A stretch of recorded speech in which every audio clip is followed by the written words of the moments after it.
welcome to the GSMC Book Review Podcast, brought to you by the GSMC Entertainment Network. I am your host, Sarah. I am delighted to be with you, although it's not on a Tuesday. We'll get to that in a minute. As we get started, I do want to remind you, as I always do, to please like, follow, and subscribe on whatever platform you are listening to this episode on or watching this episode on. That is incredibly helpful. Also, if you want to be helpful in a slightly different way, you can go to the link that is playing in the video next to me, gsmcpodcast.info, and leave a tip or a donation. That is incredibly helpful, as I said, not only to this podcast, but to the network as a whole. And I don't know if you've ever checked out the GSMC Podcast Network, but we have over 800 podcasts. So pretty much any topic that you maybe could ever want. We have live sports shows every day. We have audiobooks. We have classic radio shows. There's lots and lots of different shows. So if you want to help out the podcast, my podcast, especially since it's mine, I'll make that plea, but the network as a whole, you can do that at gsmcpodcast.info. Thank you, as always, for all of the support you've given this podcast over the years. It is greatly appreciated. How is your week going? It's Wednesday. It's hump day. So hopefully you are in the middle of a really good week here in September.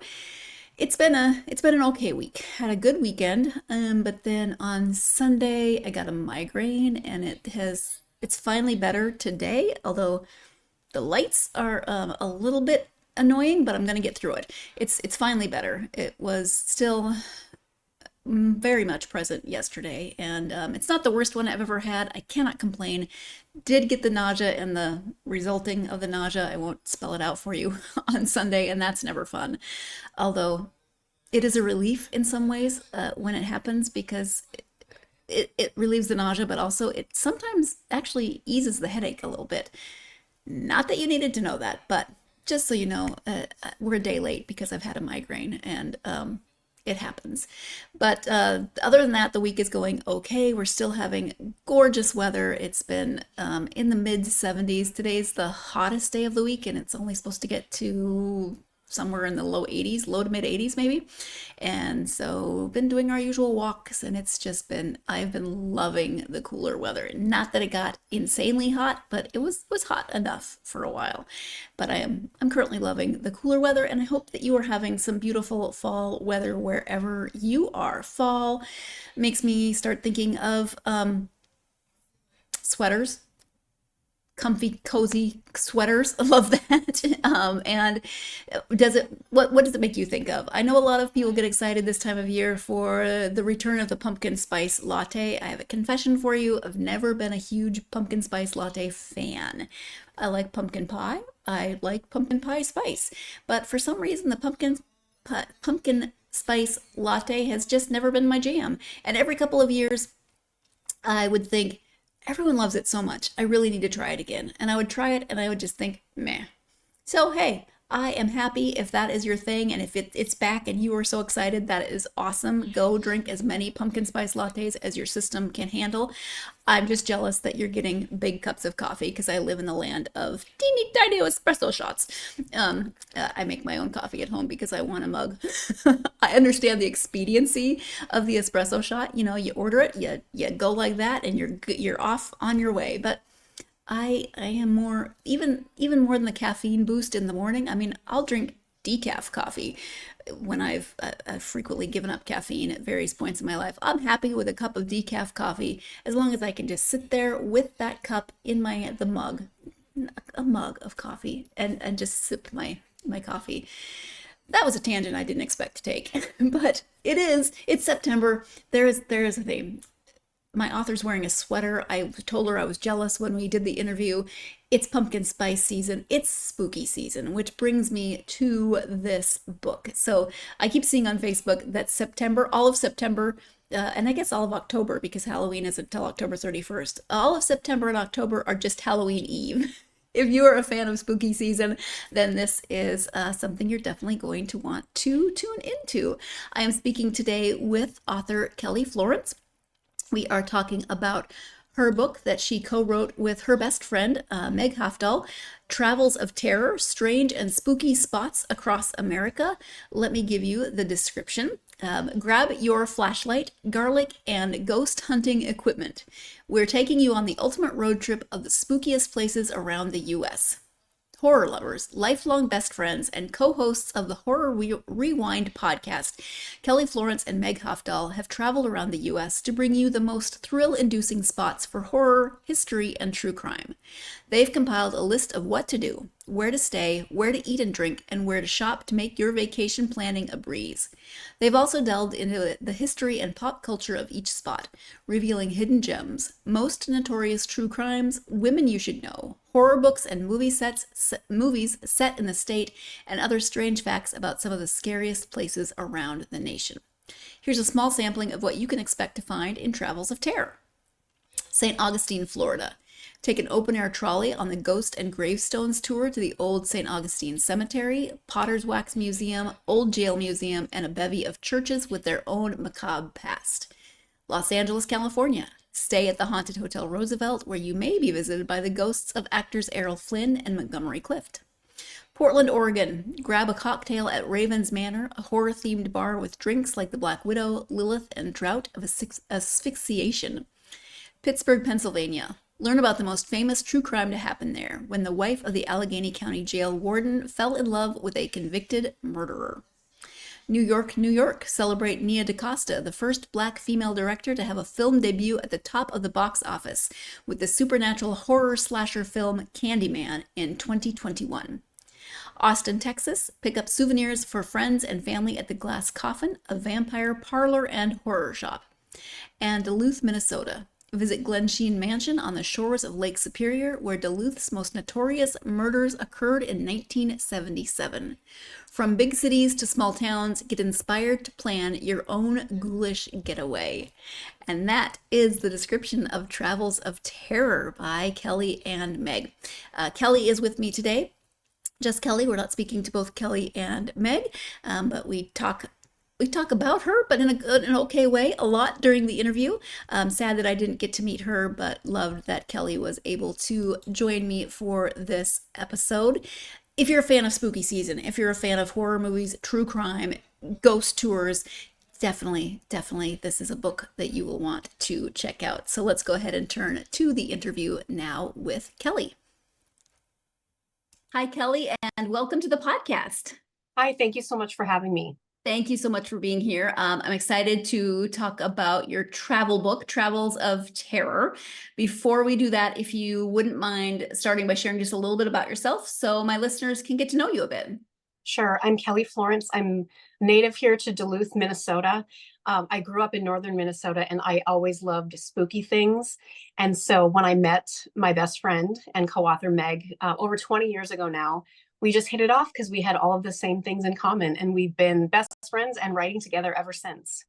I love that. And Meg is not joining us today, so we will miss her. Do you want to just say a little bit about Meg since she is your co-author? Yeah, absolutely. She was born and raised in Canada and then moved to the United States, where luckily I was able to meet her and we bonded over our mutual love of the X-Files.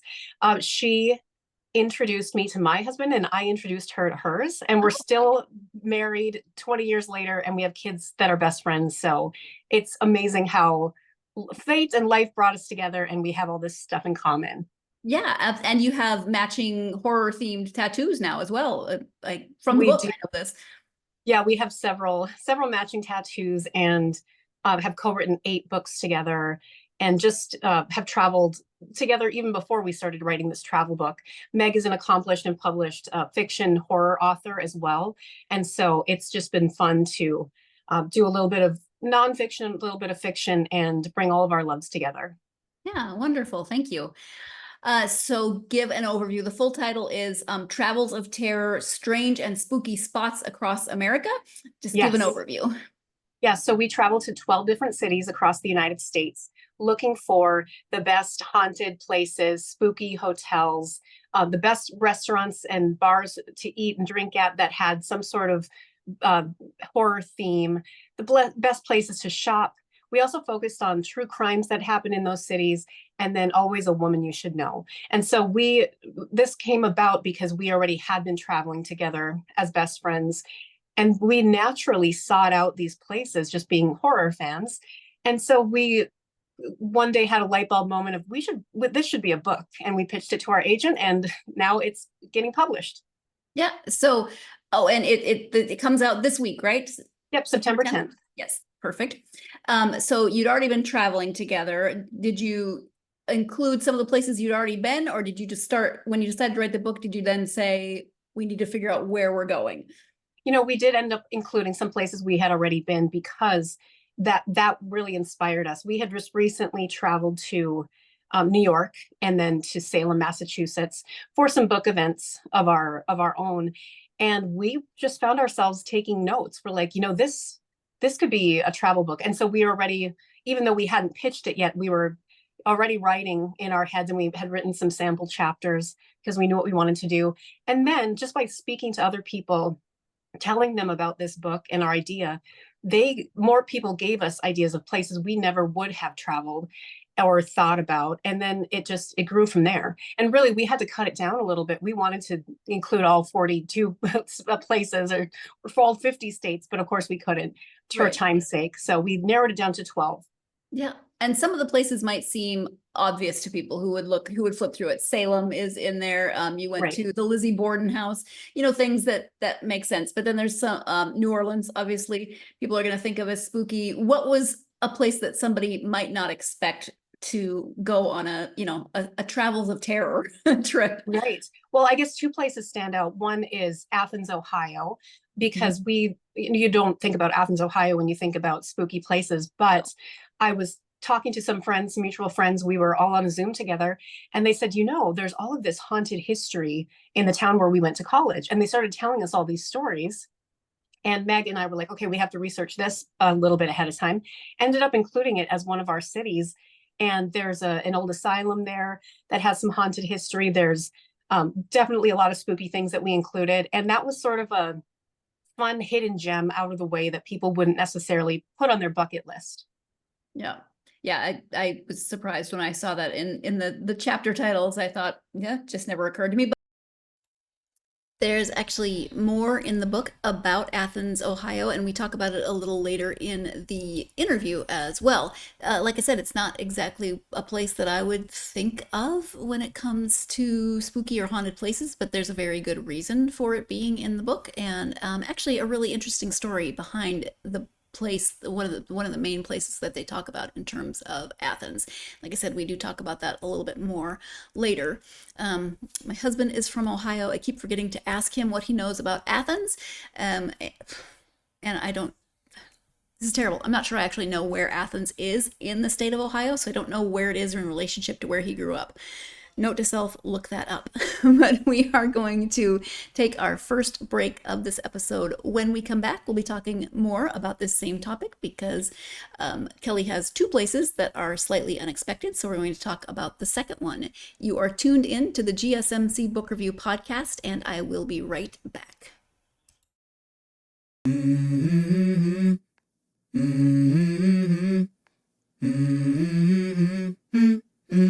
Let's go. I wake up to a little bit of drool on my pillow, feel like it's gonna be a bad day. Yeah, I'm tired of shit, and the coffee ain't hit yet, damn, ain't that great. I don't wanna go to work, cause my boss is a jerk, and I'm not even that paid. I need a change in my life, cause I don't feel alive, and there's nothing that makes me happy. Hold my beer for a minute, I'm about to quit my job, cash in for a ticket. I'm going on a trip and I don't plan to visit. I'm gonna stay there till I feel like I'm winning, and this is just the beginning. I need a big change, help me feel like living. I need a big swing, home runs I'm hitting, and I'll never look back, moving on till I get it all. And we all got dreams, we all want things, but what you gonna do for it, how you gonna move for it, what you gonna be, and do you believe you can do anything? Welcome back to the GSMC Book Review Podcast and my conversation with author Kelly Florence. As we get started, I do just want to remind you once again that if you're interested in helping the podcast and the entire network in a monetary fashion, you can do so by going to gsmcpodcast.info. There you can leave a tip or a donation. I think I forgot to mention earlier that you can also leave a question or a comment. I'm happy to engage with those questions and comments. I will either answer them or interact with a comment at the beginning of the next episode after receiving them. So once again, that is gsmcpodcast.info. Once again, thank you as always for all of the support that you give. Before the break, we were talking about Athens, Ohio, and I just wanted to remind you that I'd asked Kelly what were 2 places that she thinks might be a little unexpected. And so let's continue with the interview, and we will get to the second place on that list. But there's stories about pretty much everywhere, right? I would assume. Yeah, exactly. And the other city that stands out as surprising was right here in Duluth, Minnesota, because sometimes you overlook your own hometown or where you're living and don't realize all the history that it has, because sometimes we dismiss it as, oh, it's touristy, or I probably know everything about the city where I'm living. But as we discovered and researched more and talked to people, we found out so many amazing, interesting things. And so we had to include that as a chapter as well. Sure. Yeah, that makes sense. And a shout out to your hometown. Yeah. You mentioned research. So I would imagine you probably did research beforehand, and then the trip itself would be research. Did you do follow-up research as well? Kind of like questions that came up? Definitely. And the thing that we discovered is we didn't want to over research ahead of time, because I feel like that would have gotten us into a trap of, these are the things we're going to write about, these are the things we're going to see, and sort of have blinders on. And so we found our greatest resources were our rideshare drivers and just locals in shops or restaurants that we attended. And they would say, hey, have you seen this? Or have you heard of this? We were constantly taking notes, and then that would lead us to the next place, the next place, the next person. And we got contact information for all of the people that we talked to as sources, and we're able to follow up with them, and they're all included in the book. And it was just so thrilling to get to know real people in these real places and not just have it be this sort of detached tourist book. It's like we're getting to know the real people. Yeah, absolutely. And that's a good tip. You sound like my husband, who is always chatting up our rideshare driver wherever we are. Yeah, it's totally worth it. And I know for a lot of people it's awkward. It's like, no, I don't want to talk to anybody, but I promise you will learn so much. Yep. Yep. I'm more of the it's hard for me. Hard for me to talk to strangers, but he has no problem. So it works well in my favor. Well, that's good. Yeah. Are you and Meg both extroverts? So do you both talk, or was one of you more apt to? I think we would both identify as introverts, but we can be extroverted when we need to. And this process of writing together and, becoming more capable and feeling confident in being like, hey, it's not imposter syndrome anymore. It's like, we're writing this book, and this is our 8th book, and this is valid, and we want to hear what you have to say. I think that's important. So we've learned to come out of our shells. Yeah, absolutely. I understand that, because I can be extroverted when need be, right. But then you just need to leave me alone. So I can go recharge. Yes, we both talk about getting our social batteries recharged, and it's like, okay, that was enough for today. Let's go and read a good book or hide under some blankets and watch a movie. Absolutely.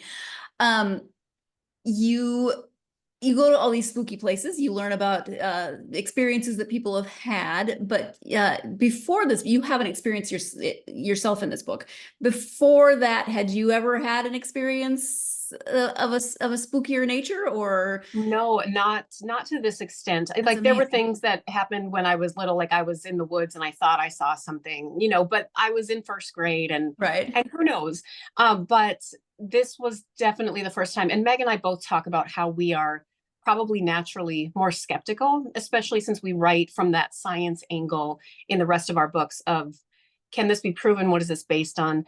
We found through our research that truth is scarier than fiction often, and things are based on real occurrences, real medical diseases, all of these things. And something that we researched just with death and ghosts and souls is that there is something there tangible with an energy shift. And whether it's a ghost or whether it's just vibes or those feelings of this thing happened in this space and it feels like palpable.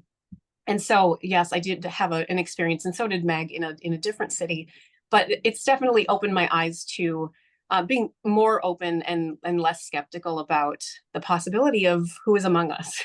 Yeah. Yeah. And I find that fascinating because there are people that absolutely believe and have had experiences, and then there's people that are like, I might believe, but let's try to figure out what's going on. Right, I right, think that's also a really interesting angle to come at it, because there's so many experiences that I don't think you can just dismiss right. And we something. don't know, like, we don't know everything. I mean, think about how far technology has come in the past 100 years and how much, Yeah. history we're still learning and we're still exploring. And I think having that bit of an open mind is good. Yeah, I agree.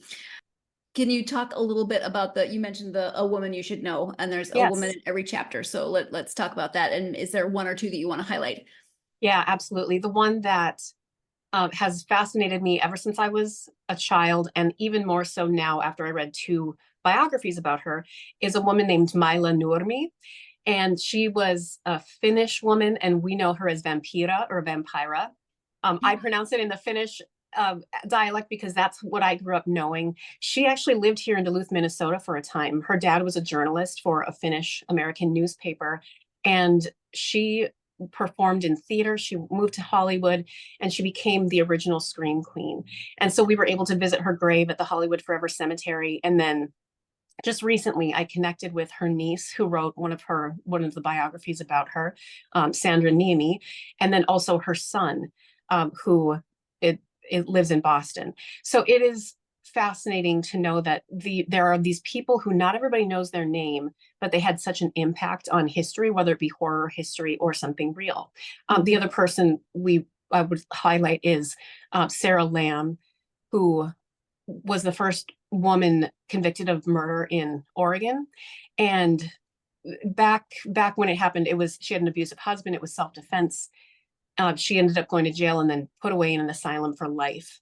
And of course, the times were different. If you had an abusive husband, good luck, probably, and there probably wouldn't be justice. And so just realizing how far we've come as a society and as women. I mean, there's still a long way to go, but it really put into perspective how things have changed. And that's actually that asylums come up more than once throughout the book, because obviously there are places where terrible things happened to people. So I think that's good to highlight, not only that people think, well, yeah, that's a creepy place that's haunted, but okay, why? What's the history of some place like that? Yeah, definitely. And you think about, and we researched all of the things and how now that they've been changing, especially the one that we highlight in Athens, Ohio. They are actively trying to make it a better place for people to live, like, and for affordable housing, and not focus on all of the terrible things that happened, but the good that did happen and can happen going forward. And I think that's important to remember too, not to be exploitative about it, but to understand the history and then moving forward, not make the same mistakes. Right. Yeah. And instead of being see, I know I can't say it either, not exploiting the situation, but using people's fascination with stories like this, and then building on that, that's going to draw people in, but what can we teach them then, and how can we change the narrative and move forward? Exactly. And that was really important to us too, is not to ever, well, just like we had written a book all about serial killers, and we wanted to make sure to focus not on the serial killer themselves or lifting them up on a pedestal, but instead victim focused, and what can we learn from the situation, and moving forward, how can we hopefully help prevent it? Yeah. When it comes to people being fascinated by ghost stories and horror movies and, the goth movement and that kind of lifestyle, what do you think it is about all of that draws people to it? I think that we're all fascinated by things that are a little bit dark and that we don't have all the answers to, because it's fascinating. I personally, I have always loved the horror genre because it makes me feel something in a safe way.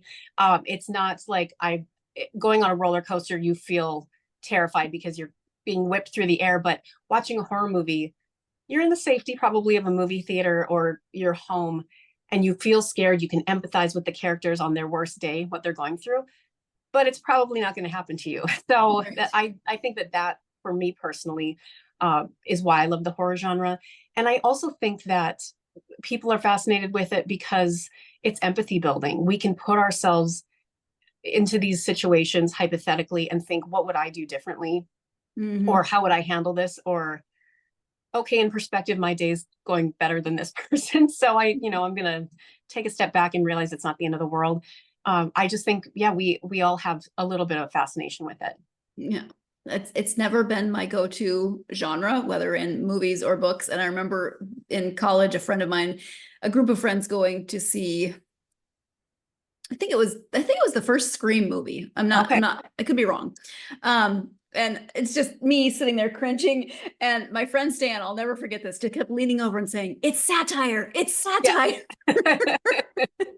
Yes, we have a good friend. I think we mentioned her in this book too, but she is so afraid of horror movies, and she wasn't able to get into the genre until we started writing our nonfiction books, because she said, this is a way that I can see how they shot that scene, or see what this evidence is based on, and then I can watch it and reflect back on that instead of like being in the moment. Because we watched Friday the 13th with her, and she jumped a foot in the air like several times.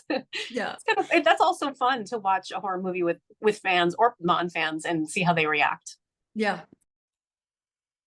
Okay. I'm still not convinced maybe that horror is satire. No, I can see where horror is satire. And Stan, I love you, and I'm not arguing with you, but I'm not sure it's ever going to be my favorite genre. But I will say that I think if I were to watch a horror movie, I would like to watch it with Kelly and Meg, because I really like their approach. And I feel like they are the type of people who say, come to the dark side, we have cookies. I feel like it's come to the horror side, we have cookies, and lots of really good, interesting, like scientific information and anecdotal information and all kinds of things about the movie. So, Meg and Kelly, if that opportunity ever arises, I will watch a horror movie with you. Whew. Probably isn't going to happen, but I'm putting that out there. But we are going to go ahead and take our next break of the podcast. When we come back, we'll be talking more about, obviously, horror and true crime in the book and everything, but the ability to find a little bit, there's something, I think, for everyone in every genre, and we will be talking a little bit more about that, and of course other topics. So you are tuned in to the GSMC Book Review Podcast, and I will be right back.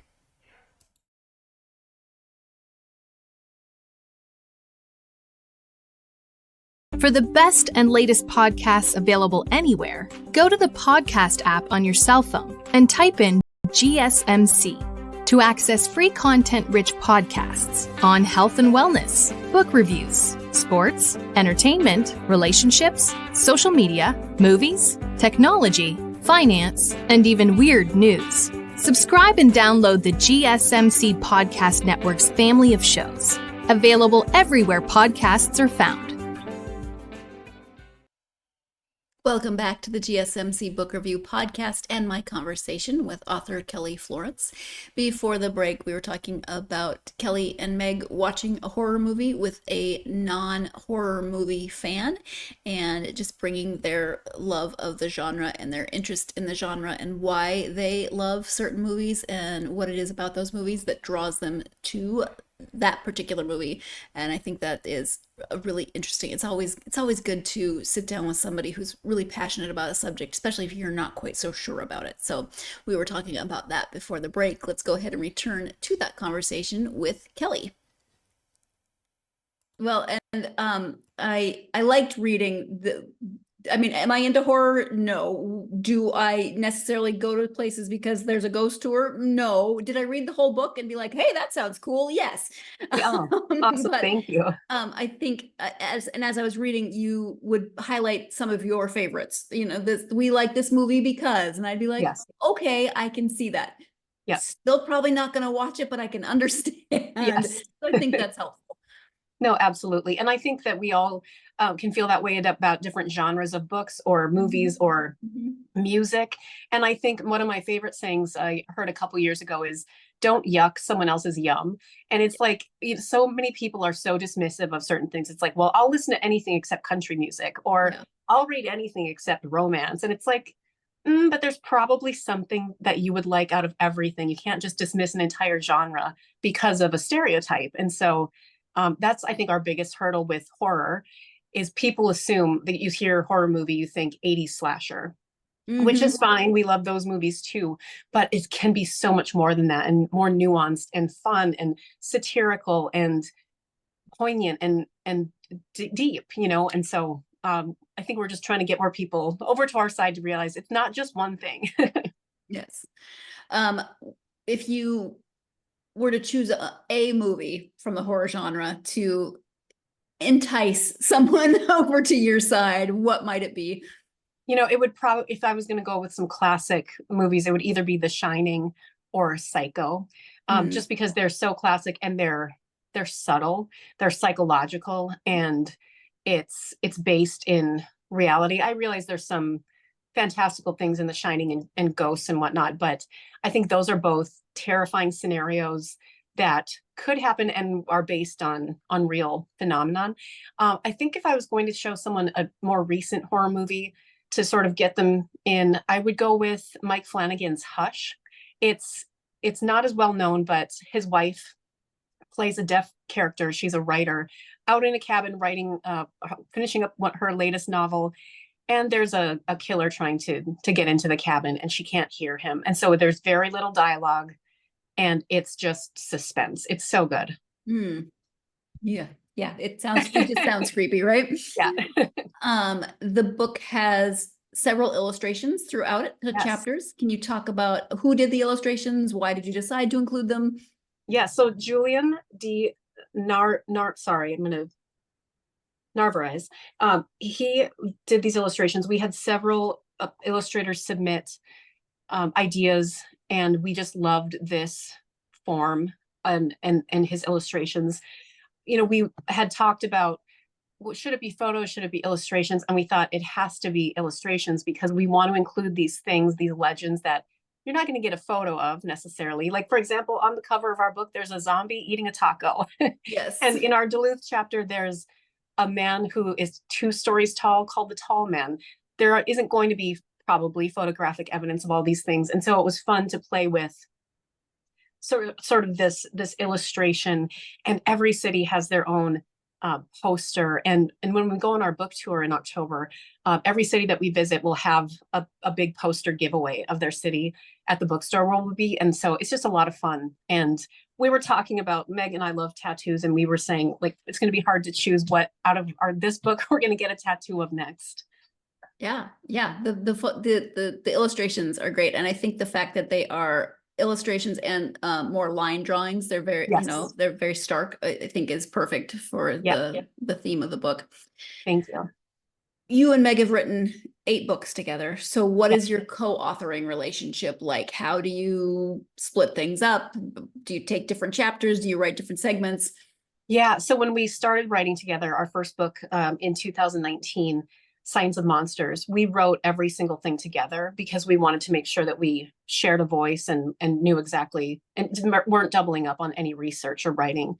And so I think that was the right decision.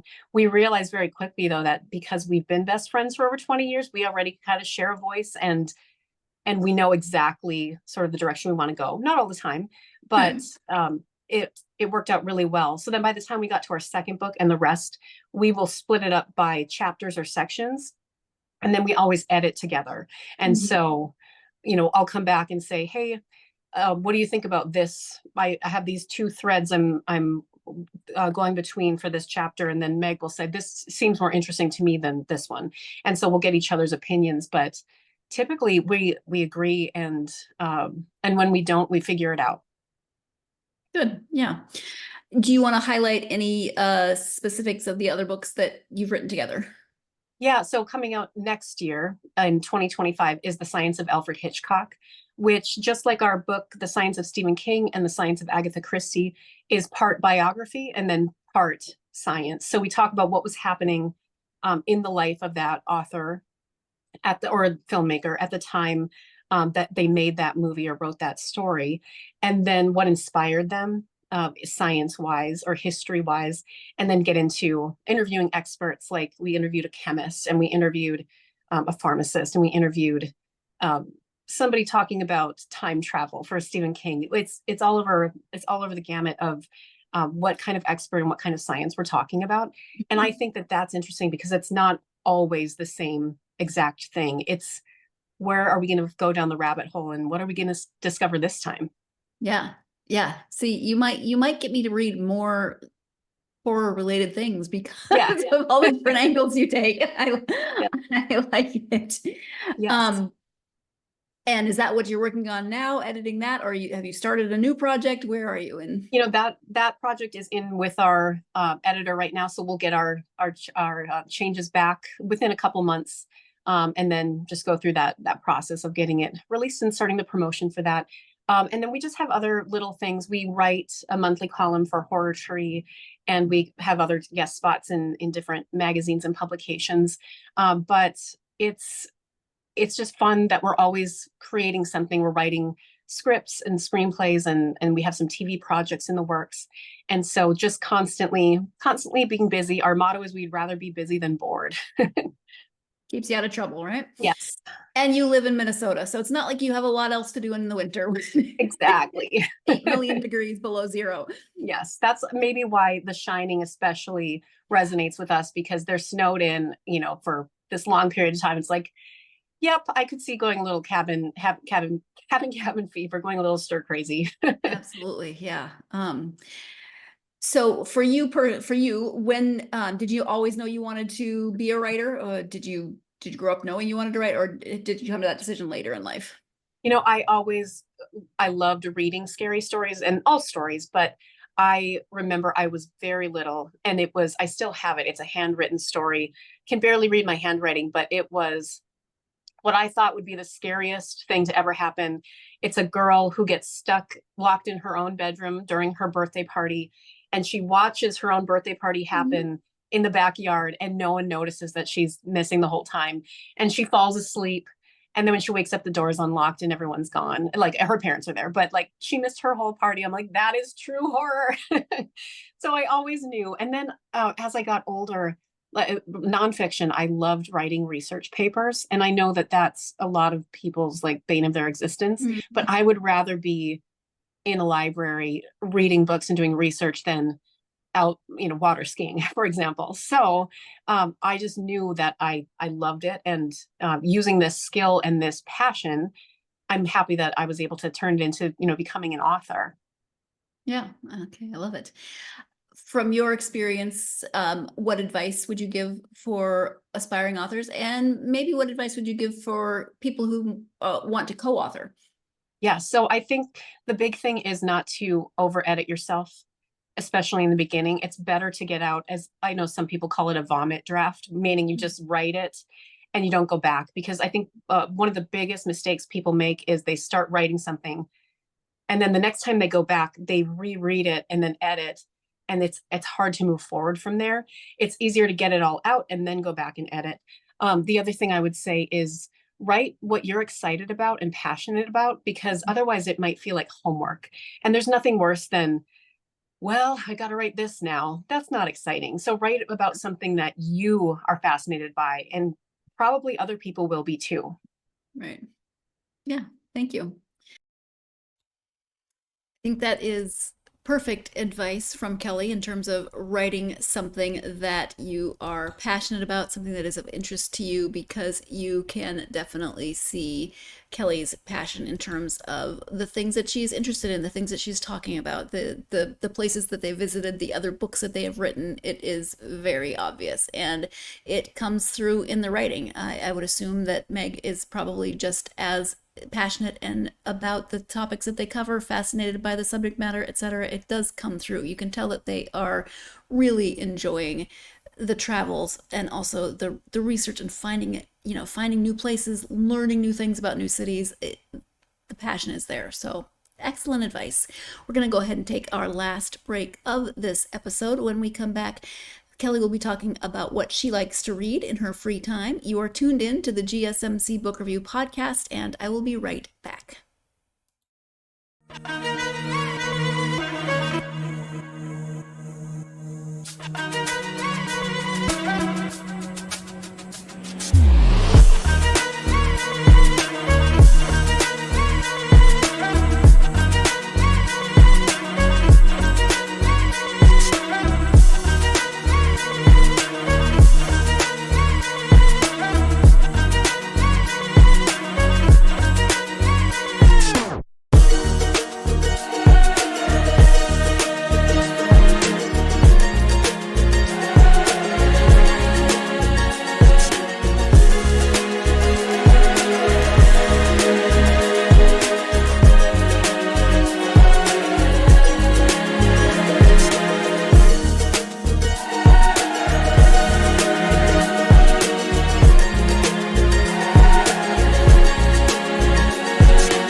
Welcome back to the GSMC Book Review Podcast and the conclusion of my interview with author Kelly Florence.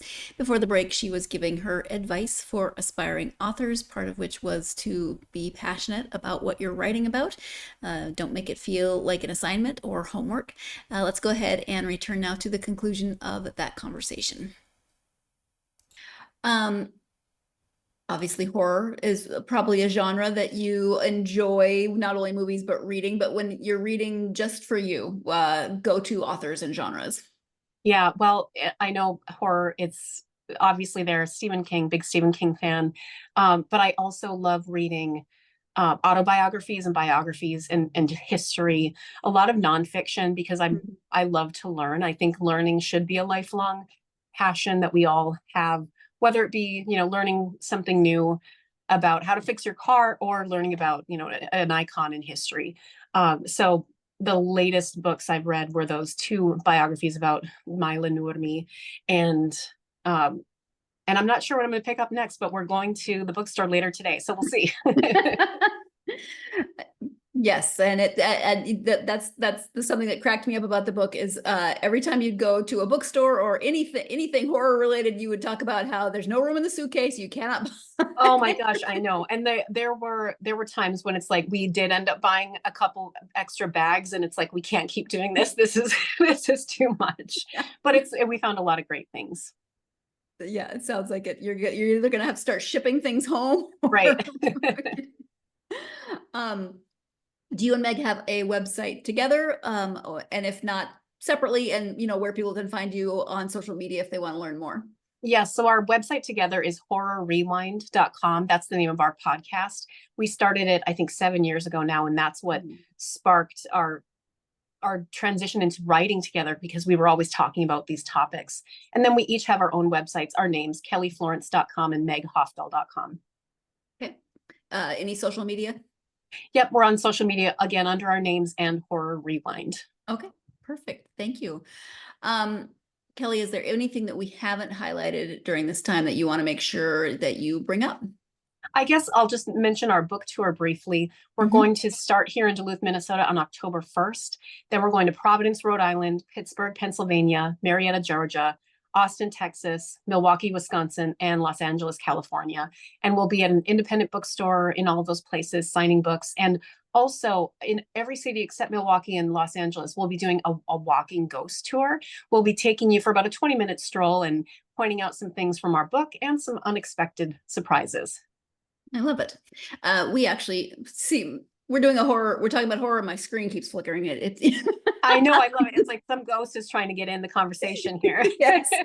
I actually did my very first walking ghost tour like 3 years ago in Virginia City, Montana, where my niece was working. I'm from Montana, and we went to visit her, and it was fun. I mean, because Virginia City was one of those Wild West towns. Lots of crazy things happen. So,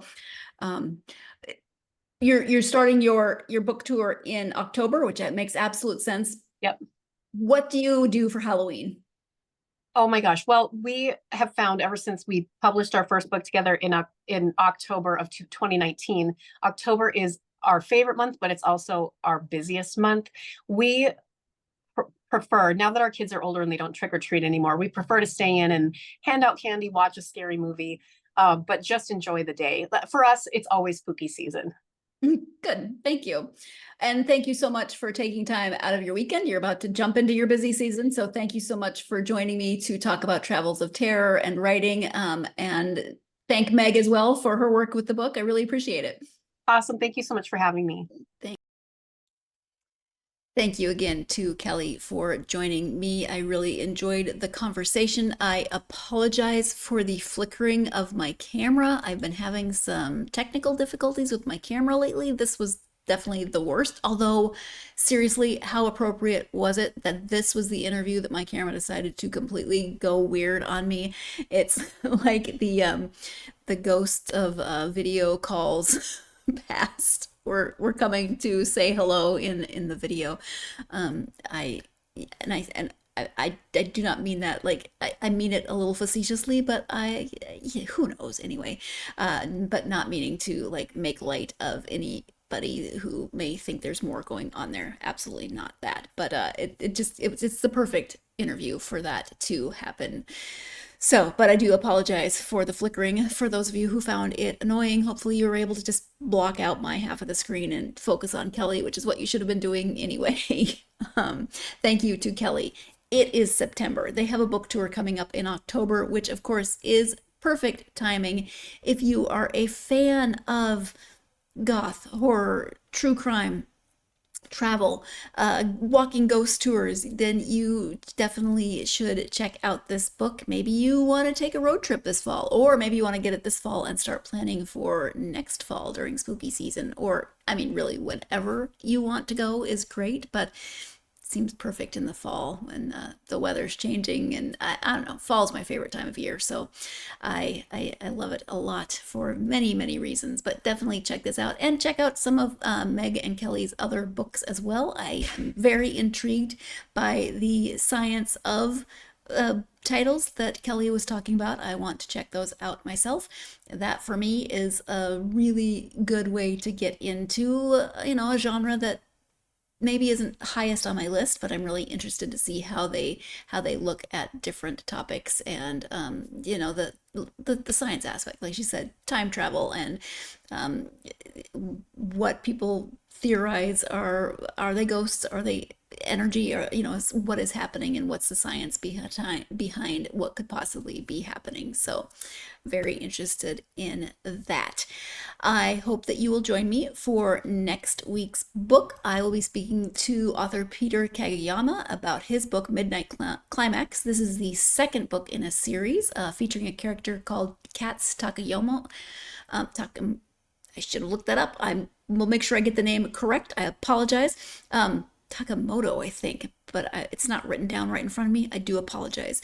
I will have it right next time. But this could be considered thriller to a certain extent, psychological maybe, but it's more historical mystery. We are doing historical fiction. We are going to San Francisco in the 50s.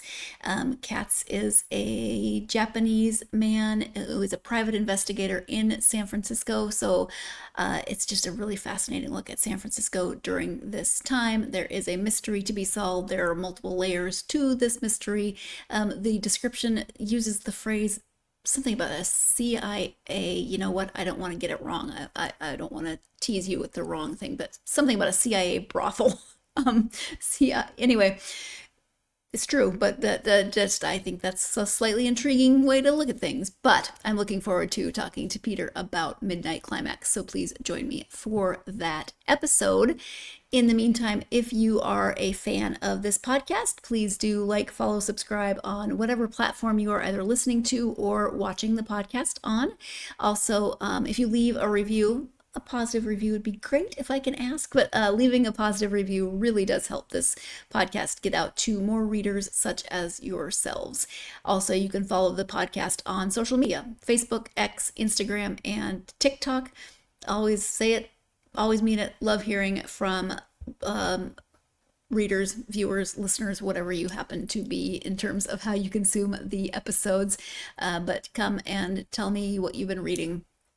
Now that we're into the fall, have you switched up your reading? Do you mood read? Are you reading something that's more geared toward fall, more geared toward spooky season, what have you? Come tell me if you're a fan of the pumpkin spice latte. I don't know if you heard that. The wind is blowing. Speaking of spooky things, the wind is blowing. It keeps knocking my husband's office door closed. And anyway, if you heard that. But let's wrap this up. Thank you so much for joining me for this episode. I hope that your week, as always, is going incredibly well. Whatever the week is throwing at you, though, I hope it gives you plenty of time to get yourself lost in a good book. Thank you, and I will see you next time.